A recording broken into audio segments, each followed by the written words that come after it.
Symbol था। ये 5 उंगलियां जब साथ मिलती हैं तो एक मुट्ठी बन जाती हैं। तो यही 5 रीजंस, यही 5 पॉइंट जिससे आपका नीट में सिलेक्शन रुका है, इसी पे सारी चर्चा करेंगे। और उन 5 पॉइंट को सॉल्व करने के लिए बिल्कुल भी जरूरी नहीं कि आप यकीन बैच परचेस करो, बिल्कुल भी जरूरी नहीं है। पिछले इतने सालों से हम लोग नीट के बैचेस पढ़ा रहे हैं, नीट के टॉपर्स को देख रहे हैं, नीट के स्कोर्स देख रहे हैं, नीट का कंटेंट देख रहे हैं। और जो एक बात हमें समझ में आई कि ये नीट का पेपर बहुत ही ईजी पेपर है क्रैक करने के लिए, अगर आप 5 बेसिक पॉइंट्स को अच्छे से पकड़ लेते हो। आज ये पूरी बातें होंगी उन 5 बेसिक पॉइंट्स कह रहा हूं। शुरू कर पेपर आया, बहुत से बच्चों के 600 नंबर, 650, 700 नंबर भी आ रहे हैं, पर बहुत सारे बच्चे ऐसे हैं जिनके 250 नंबर, 150 नंबर, 300 नंबर आ रहे हैं।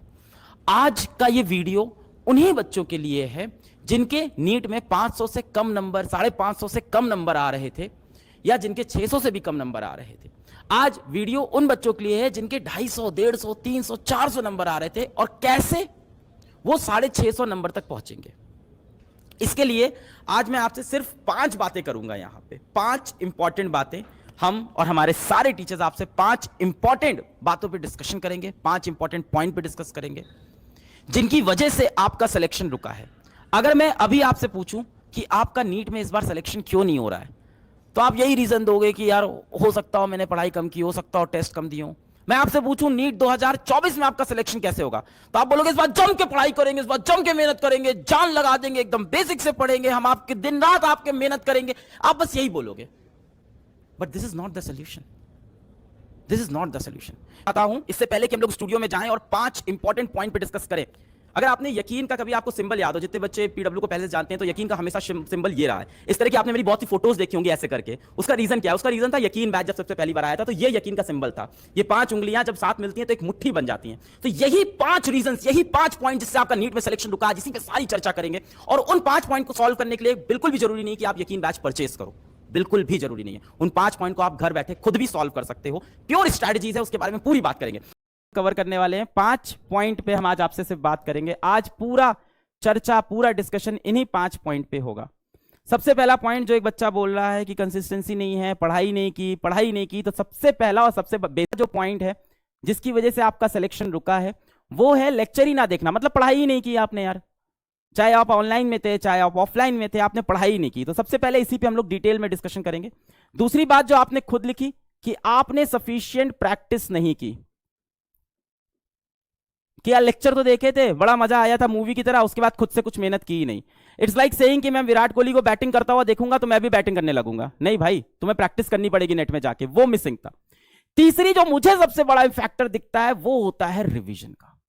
ये मुझे बहुत बड़ा पॉइंट लगता है आपके सिलेक्ट ना होने का, कि आप रिवाइज नहीं करते हो। कि आप पढ़ते तो सब कुछ हो, बड़ा मजा आता है लेक्चर देखने में, अरे क्या मजा आया, क्या कॉन्सेप्ट पढ़ाया सर ने, अरे क्या क्वेश्चन है, जाके दोस्तों में भौकाल मार रहे हैं, देखो इस तरह क्वेश्चन हम सॉल्व करते हैं, देखो मेरा टीचर ये बता रहा है, क्या तुम्हारा टीचर बता पाता है। पर ये सारी कहानी करते करते आप रिवीजन करना भूल जाते हो। फिर नीट के 15 दिन पहले आप कहते हो कि मैं 12 घंटे के एक वीडियो से रिवाइज कर लेता हूं सारा का सारा। यही सोचते हो ना आप। रिवीजन बहुत इंपॉर्टेंट फैक्टर है जो आपका गिव अप होता है। इसके बाद एक और जो सबसे इंपॉर्टेंट फैक्टर है वो है टेस्ट। ये सेपरेट करता है एक नीट में ड्रॉपर बनने वाले बच्चे को और एक नीट में टॉपर बनने वाले बच्चे को। ये सबसे बड़ा फैक्टर होता है जिसकी वजह से एक टॉपर एक ड्रॉपर में सबसे बड़ा डिफरेंस आता है। जो बच्चा रेगुलर टेस्ट देता है उसको लगातार समझ में आता है वो कहां गलती कर रहा है, कहां सही कर रहा है, क्या वीक टॉपिक, क्या स्ट्रॉन्ग टॉपिक, इसके ऊपर डिटेल में चर्चा करेंगे। और जो सबसे इंपॉर्टेंट पॉइंट है बेटा, स्पेलिंग सही है ना मेरी, वो है डिसिप्लिन की। एकदम सही लिखा। सबसे इंपॉर्टेंट पॉइंट है डिसिप्लिन की।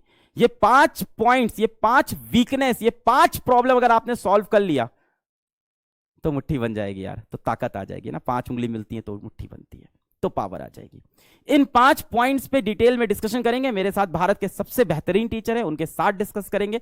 इन 5 प्रॉब्लम को इस साल स्टेप वाइज सॉल्व करेंगे। मैं ये नहीं कह रहा हूं कि क्या डिसिप्लिन में, हाँ डिसिप्लिन में रह लेना यार, अब से डिसिप्लिन रखना, लेक्चर देख लेना यार, प्रैक्टिस क्यों नहीं करते हो, क्या करो प्रैक्टिस, हम लोग तुम्हारे साथ प्रैक्टिस करेंगे, तुम भी प्रैक्टिस करना, बहुत मेहनत करेंगे। ऐसे नहीं होना यार। रिवीजन करना चाहिए, ऐसे नहीं। टेस्ट क्यों नहीं दे रहे, टेस्ट देना, ऐसे नहीं। डिटेल में डिस्कस करेंगे कि टेस्ट क्यों नहीं दे रहे थे, कैसे दोगे, टेस्ट का एनालिसिस कैसे करेंगे, इसमें हम कैसे हेल्प करेंगे, इसमें टीचर्स कैसे हेल्प करेंगे, इसमें हमारी टेक्नोलॉजी कैसे हेल्प करेगी, इसमें मेंटर्स कैसे हेल्प करेंगे, इसमें आपका क्या कॉन्ट्रीब्यूशन होगा। डिटेल में एक एक पॉइंट पे डिटेल में डिस्कस करेंगे। देखते हैं फिर कौन रोकता है अपने को 250 से 650 जाने पे। अगर डिटेल में यह समझ में आ गया ना कि हमने गलती कहां की है तो हम उसको सुधार सकते हैं।